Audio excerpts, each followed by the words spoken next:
Mesdames et messieurs, bonjour. Je suis en fait tout à fait ravi de vous retrouver dans cette nouvelle édition de votre émission Midi au Caire, votre émission avec plus de précision quotidienne. Aujourd'hui, pendant cette édition de vendredi, on va vous présenter presque les grands événements qui ont émaillé la scène égyptienne durant les derniers jours, notamment durant les 48 dernières heures. Donc nous allons être ensemble dans cette nouvelle tournée dans le monde égyptien, justement après ces petites pauses.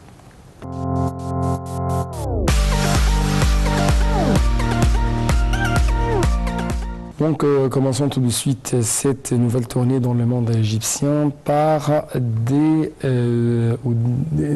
événements, de nouvelles quand même essentielles. Le président Abdel Fattah el-Sisi a ordonné de reprendre le travail au siège du tribunal de première instance du nord du Sinaï dans la ville d'Al-Arish, à la lumière du retour à la vie normale dans le gouvernorat du nord du Sinaï. Le ministère de la Justice a souligné dans un communiqué que tous les juges avaient salué cette directive du chef de l'État, exprimant leur détermination à accomplir leur mission en cohésion avec les forces armées et la police. Cela intervient dans le cadre de la loyauté envers les martyrs de la nation, a-t-il ajouté.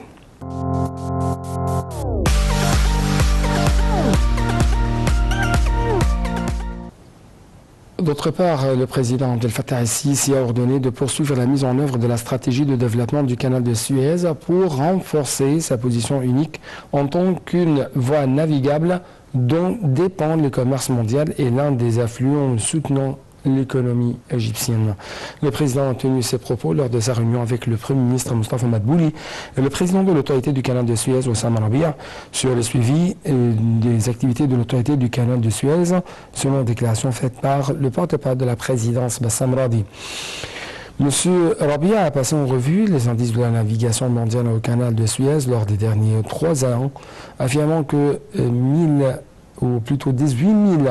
830 navires avaient traversé le canal de Suez en 2020, 2694 en 2021 et 23 583 en 2022, enregistrant un record de 8 milliards de dollars en décembre 2022, avec une augmentation de 25% par rapport à l'an 2021.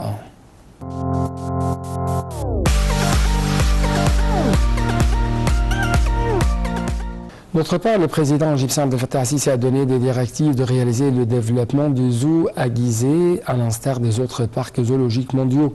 Selon le porte-parole de la présidence Bassam Radi, le chef de l'État a demandé à développer le zoo et d'optimiser sa valeur archéologique et historique, étant l'un des plus anciens zoos du monde. Tout de suite, un commentaire. Le président Abdel Fattah el-Sisi a donné des directives de réaliser le développement du zoo à Giza, à l'instar des autres parcs zoologiques mondiaux. Selon le porte-parole de la présidence Bassem Rodi, le chef de l'État a demandé de développer le zoo et d'optimiser sa valeur archéologique et historique, étant un des plus anciens zoos du monde, dans le cadre d'une nouvelle représentation du zoo qui se base sur des normes écologiques mondiales et pour devenir un véritable poumon vert à ses visiteurs de par la République. Le président a passé en revue le plan du développement du zoo au cours d'une réunion mardi en présence du Premier ministre Mostafa Madbouli et des ministres et responsables concernés, a dit M. Rodi.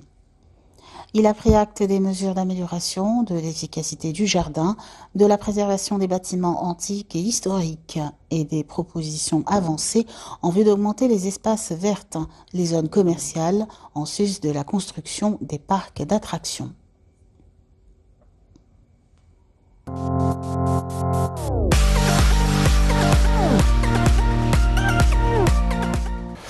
Le Premier ministre, Dr Mostafa Madbouli, a ordonné que la conférence de promotion des investissements soit préparée au plus haut niveau, que les plus grandes institutions internationales, les grandes banques d'investissement, mais aussi les représentants des entreprises internationales soient invités. Le chef du gouvernement a tenu de tels propos lors de la première réunion du comité chargé de préparer la conférence de promotion des investissements. Tout de suite, un commentaire. Le Premier ministre Moustapha Madbouli a ordonné que la conférence de promotion des investissements soit préparée au plus haut niveau et que les plus grandes institutions internationales, les grandes banques d'investissement et les représentants des entreprises internationales soient invités. Le chef du gouvernement a tenu ses propos lors de la première réunion du comité chargé de préparer la conférence de promotion des investissements. La réunion s'est déroulée en présence des ministres de l'électricité et des énergies renouvelables, Mohamed Shakir, du pétrole et des ressources minérales, Tariq El-Molla, du plan et du développement économique, Hala Saïd, de la coopération internationale, Rania El-Machot, des finances, Mohamed Maïd, des communications et des technologies de l'information, Amr Talat. Cette réunion a visé à lancer les préparatifs de la conférence prévue l'année prochaine pour promouvoir les investissements en Égypte, a expliqué le Premier ministre.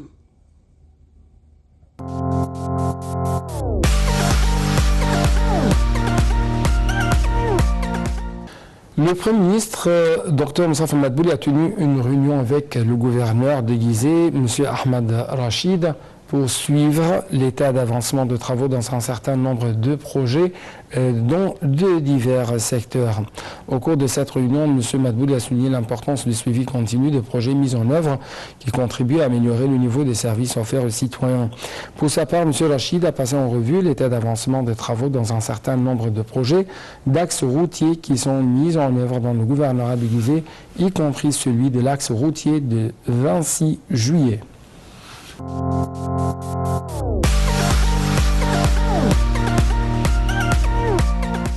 La ministre de la Solidarité sociale, Nevin Al-Qabbaj, a déclaré que la société civile avait récemment connu un bon qualificatif à la lumière du grand intérêt et du soutien de la direction politique.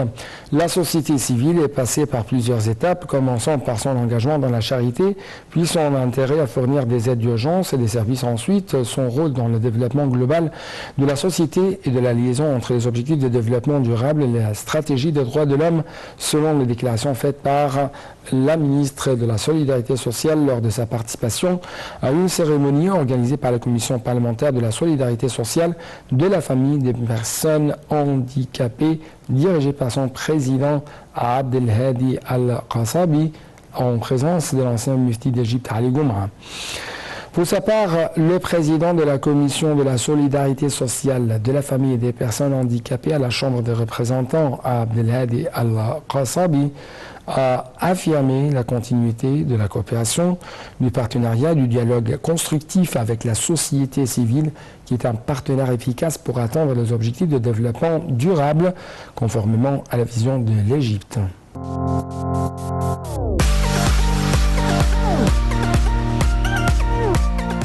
Le ministère de la Santé et de la Population a annoncé mercredi le lancement de 13 convois médicaux gratuits dans un nombre de gouvernorats inclus dans les initiatives présidentielles de rurbanisation vie décente. Les convois qui dureront 2 jours comprendront différentes spécialisations médicales, seront dépêchés entre autres au gouvernorat du Caire, de Gharbiya, de Menofia, de Suez, de Matrouh et de l'Ouadi Al-Gadid.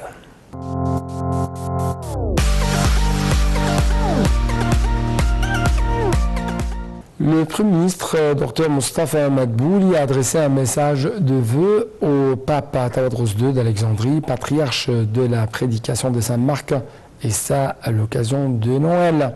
Madbouli a adressé les meilleurs vœux du succès de santé au pape et aux paix et sécurité au peuple d'Égypte.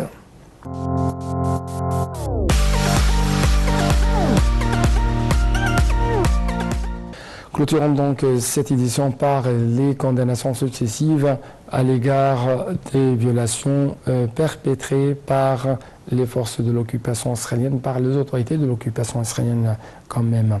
Donc en fait, on trouve que l'Observatoire arabe des droits de l'homme, affilié du Parlement arabe, a condamné la prise d'assaut de la mosquée de l'Aqsa par le ministre israélien de la Sécurité intérieure Itamar Ben-Gvir et des colons sous escorte de la police de l'occupation israélienne. L'Observatoire a mis en garde contre cette étape grave qui provoquera les musulmans, rendra donc légitime de nouvelles incursions similaires de la part de l'occupation israélienne. Dans un communiqué, l'Observatoire arabe a souligné que cet acte représentait une violation flagrante du droit international. Il a appelé le gouvernement israélien à s'abstenir de toute mesure qui envenimera les situations dans la région.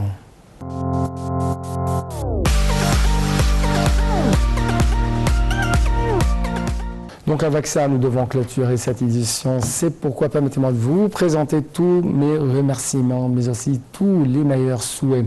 Bon moment toujours sur Native International.